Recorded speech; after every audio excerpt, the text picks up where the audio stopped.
Hey guys, my name is Chantel. Welcome back to my channel, and we're not really back since this is the first time we're doing it on my channel, but you get the idea to talk about A3 this time. Well, you're back. Welcome back. It's nice to be back So now that I'm not. you're feeling better. So yes, we're back on Chantal's channel to talk about A3. So I've been labeling these as like Autumn and Winter episode 1 and episode 2, which is the previous ones, just cuz like I know it's episode like 14 or whatever. Like I'm labeling it on my ends like 1, 2, 3, 4, whatever. Just because it's the second half of the season, but I feel like it deserves to start at 1. It's still technically season 1, but it's Autumn and Winter. Yeah. So yeah, that's why, like, if you're watching this in a playlist, that's why I've labeled the other episodes like 1 and 2 and whatever. Oh man, but this episode, I did not expect that we're gonna get the portrait so soon. Yeah, I didn't either. I didn't think we were gonna get like any portraits. I mean, because we got like the introductory portrait for Bandi, because it's like at the beginning of the first episode. Yeah. But I didn't think we were gonna get the other ones like so soon, because I remember them happening a little bit later on in this part of the story, but I could be remembering it incorrectly. I don't. It's been a while. I said in the last episode I need to reread the Autumn story, because I can't remember like the series of events in terms of like exactly right when they happen, or before, after, or before one another. I thought Juza was gonna be next, because when they announced the portraits, I was like, oh, we're probably gonna see Juza's first, because this is like the not as, I mean, it is sad boy hours, but not as sad as the others. So that's what I thought we were gonna hit, but no, they just twisted both Sakyo's and Omi's together, and I was like, oh, that's actually pretty cool the way that they're doing it. I like that when we see Sakyo's, he's like practicing like on the actual stage. Yeah. Because, like, they can practice on the stage if they want to, because they live there, which I think is always cool. Like, if you have the time to practice on stage by yourself for, like, a monologue or something, like, take that opportunity, man. Like, it's always good to, it's good to practice in front of the mirror and stuff, and, like, there's various ways of, like, practicing your lines. I know there was this girl who, like, she would record like herself saying everybody else's lines in the script and then leave space for herself to say her own lines, and then she would like play it back, like from the beginning all the way to the end. Some people practice in front of the mirror. I would just like memorize what I would say and like with what I'm doing at the same time, like I'm facing this way, or like my hand is moving this way, I'm gesturing, or like I'm holding something or whatever, or like my entrances and exits. So it's cool to see that like Sakyo is also like, because they're moving while they're practicing, like they have to like basically direct it themselves. So like, oh, I'm gonna like move here when I say this, and I'm gonna like pause here and whatever. So like, yeah, it's cool to see different people practice. And I like that Omi's like, hey, do you want to like watch me practice mine? His was like so hard to watch, man. Like it was like getting teary-eyed. I was like, no, not it. Like I was eating when this happened. I didn't cry this episode, thank God. I think I did cry when I read Omi's portrait story, but like seeing it, like just seeing the story, I didn't cry this time. I thought like Izumi was gonna be crying after that, because I'm like, bitch, the first time I heard that story, like I was legit crying. I think I was paying more attention to like how they were like illustrating their stories. I was like, are we gonna see like what his friend looks like and everything? And no, it's just like all silhouettes, but We do get to see him in the game though. Oh, true. His little sprite, but that's about it. And he does look a lot like Juice, and I'm like, oh, that adds more like sad boy hours into what Omi was talking about prior. Like, For context, basically before he does his portrait, Omi is talking to Izumi about how Juza reminds him so much about his best friend, and I'm like, oh, like here we go. But he reminds him of Juza because of like how honest and like straightforward he is about things. And that's when we get his portrait, which was very sad and very interesting to see. because we're not seeing like the whole entire thing play out, because we're seeing like him acting it out as well, but also like seeing like little flashbacks here and there. It's kind of like we're looking at a picture where everything is blurred except for Omi, like, because you don't see anybody else's face. It's just like their silhouette, but you understand what's happening. Yeah. And then of course you also have him like, actually acting it out and stuff. It kind of like cuts back and forth. And I like that because I didn't really have any idea when I read the game story like what that would look like. You just kind of read it. Yeah, it's kind of hard to imagine things. Like, you can only imagine so far how things are playing out. And then plus the way that the game does it, it's literally just words that are on the screen, and then it's just like a black and white thing. Yeah, it's just like a black and white version of like the background in the game. Like it's not even like a CG or anything. Or, like, you don't actually see anything. It's just like you're reading words and you're listening to the voice acting. But you do hear his friend's voice and stuff like that, which I'm like, oh, that's... Which I thought we were gonna like hear his friend's voice, but they decided not to, like, I guess, put that in. I think it makes it more impactful and powerful if you don't. You just kind of like see the silhouette, like you don't even know what this dude looks like. I mean, unless you like play the game or whatever. But I don't know. I think like the way they did it was good. Like, I feel like it just kind of makes people like maybe want to look at the game just so they can like hear what he sounds like or whatever. But it's like once you learn why Omi's like actually acting, it's like, oh, dude, damn, man. Doing it for his friend. Yeah, his friend wanted to be an actor, but he died when they were fighting against some other gangs. Because Omi used to be in a gang. Dude, that was brutal when they showed... Dude, yes! They showed the dead body on the grounds. I did not expect that. When that happened, I was like, oh my god, you guys are actually going to show this dude, like, dead on the ground. Holy shit. I was like, why you gotta show me that? I was fucked up. They're just trying to make us sad, man. I guess so. And then he talks about, like, oh, and then, like, I visit his grave, like, every year on, like, the anniversary of his death. And, like, the last time I went, I saw his parents there and we talked a little bit. And they told me the dream. And so that's when I decided I was gonna become an actor for him because he couldn't. And then so Izumi's like, "Are you sure it's not? It's still just his dream. Like, isn't it your dream too?" She makes a valid point. Aren't you also here because you like doing it, not just because it's for your friend, but because you actually have grown to love it and want to do it? I'm just like, yep. That's what it means, man. Because he's feeling guilty throughout the whole thing because he's like, man, Juice is going to see right through me, that I'm not really doing this earnestly. Right, he doesn't want to be seen as, like, disingenuous. That's why he's like, that's what he even says. He's like, that's why I'm like, really, really nice to him. So I don't want him to, like, get the wrong impression of me. So cute, though, because he's like, he's like, man, you guys might have not noticed, but he likes his sweets, and I put like a bunch of cream in his little sweets. I add extra like jam for him on his scones. Dude, the man made everyone scones. How is he not husbando, man? Those are some delicious looking scones, man. Dude, same. Like, I'm like, damn, I wish I could have some right now when I was watching it. And he made a lot too. Omi would make a good husband though. He would. He is definitely like my husbando from this series. I have all my favorites in each troop, but in terms of like who I would actually like want as husbando, it's Omi, because he can make you delicious food.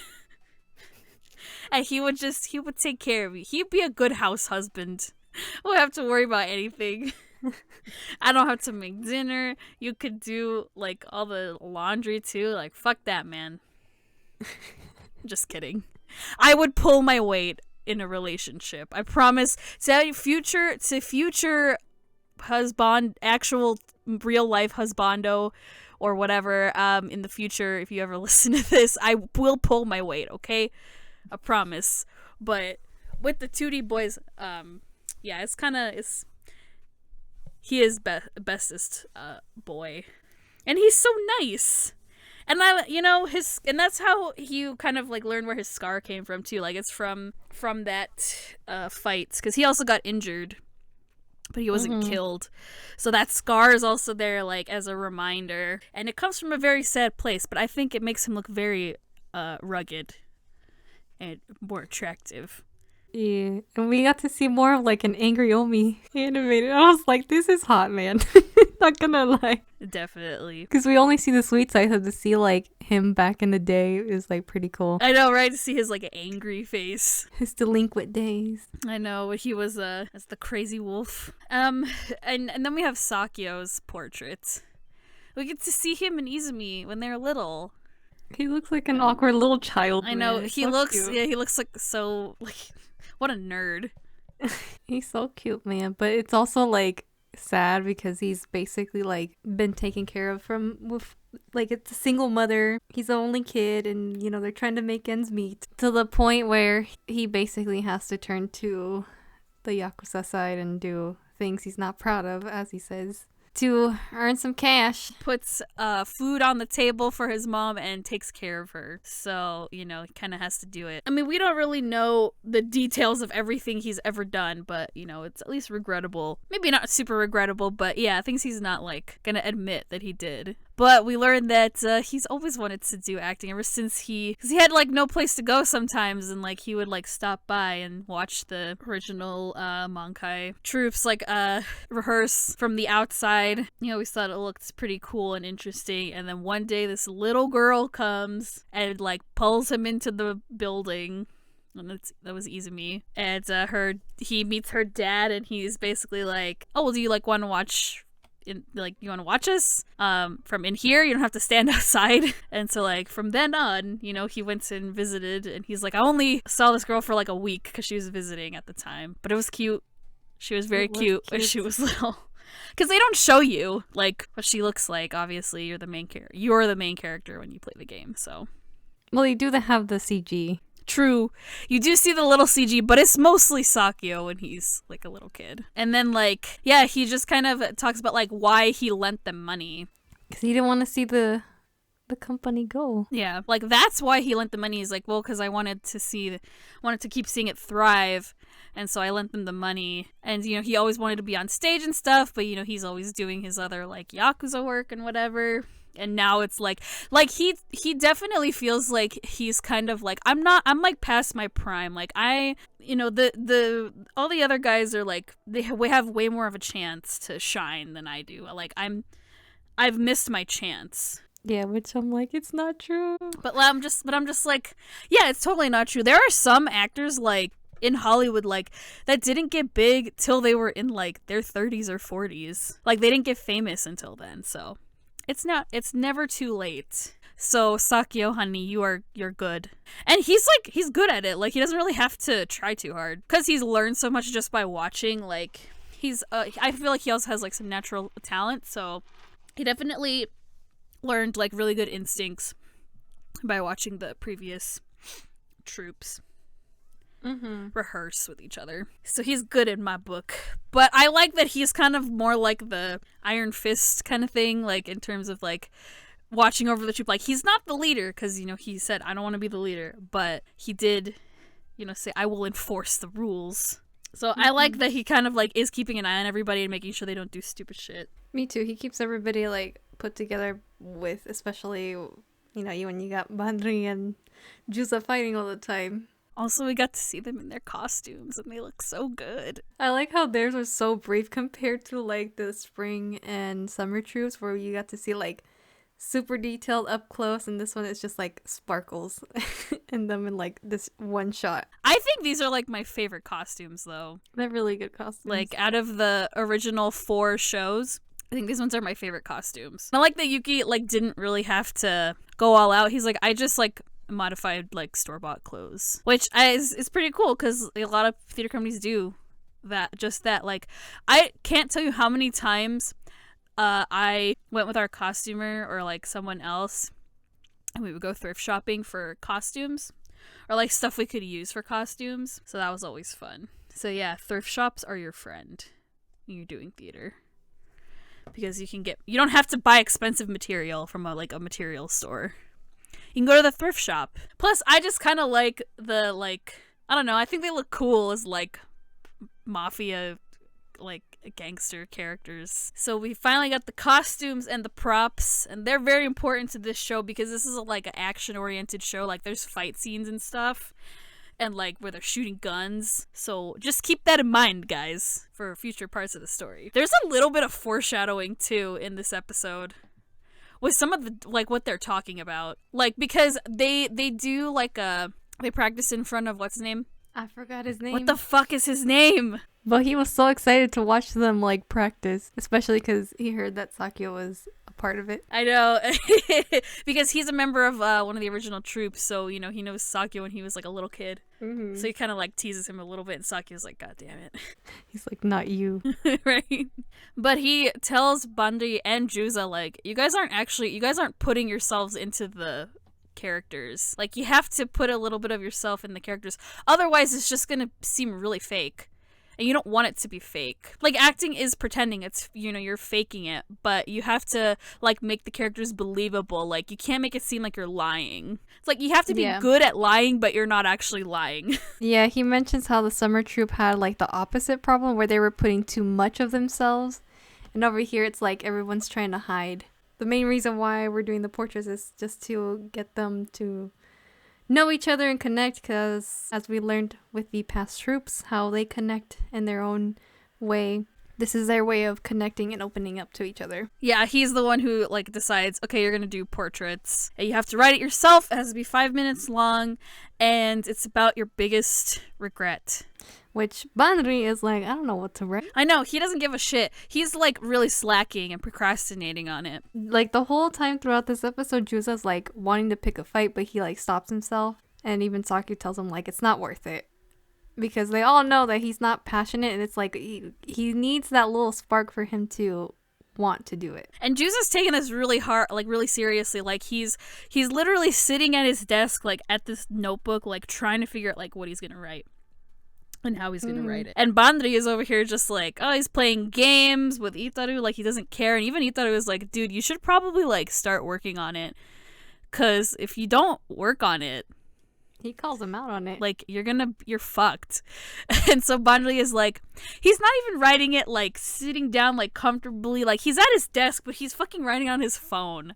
Like, I know a lot of people can take notes on their phone and write stuff on their phone, but I can't. I have to either be at the computer or I'm actually writing it down on a piece of paper. He's just writing it on his phone, like really like just whatever it is. He even says like he's gonna bullshit it, and I'm like, why? He's gonna write a fucking grocery list on his phone.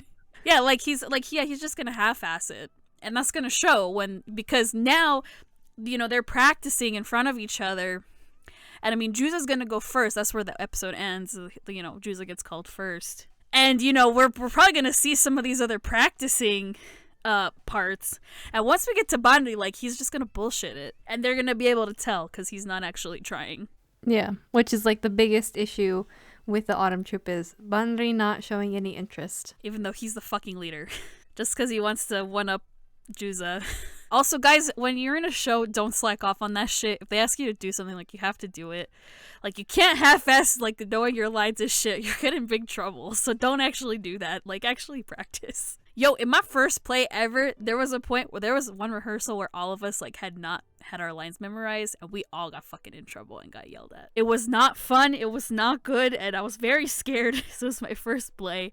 And, but I learned real quick from that shit. I mean, they're good. Like, they all kind of know their lines and everything. As we're seeing with their rehearsals. Like, that, like, knowing their lines isn't the problem. It's, like, actually delivering them like real people. They're very exaggerated right now. And, like, that's okay, but you don't want it to be exaggerated. Like, it needs to sound and look genuine. Like, of course, you do want to over-exaggerate a little bit because you're on the stage and you want the person in the very back row to, like, see everything. But it still has to sound like...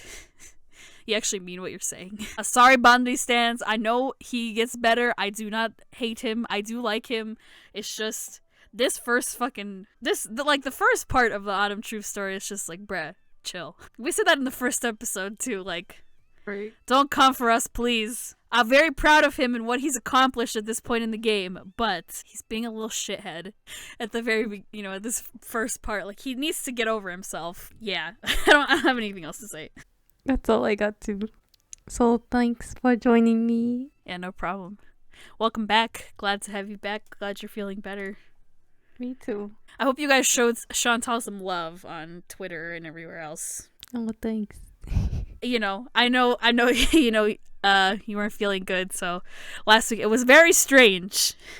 It was discussing the thoughts with myself, but it definitely feels better when you have like someone to like work off of. Yeah, for sure. In the future, if that does happen again, regardless of who is gone, we all are always gonna discuss everything, guys, even if it's very lonely, but it's okay.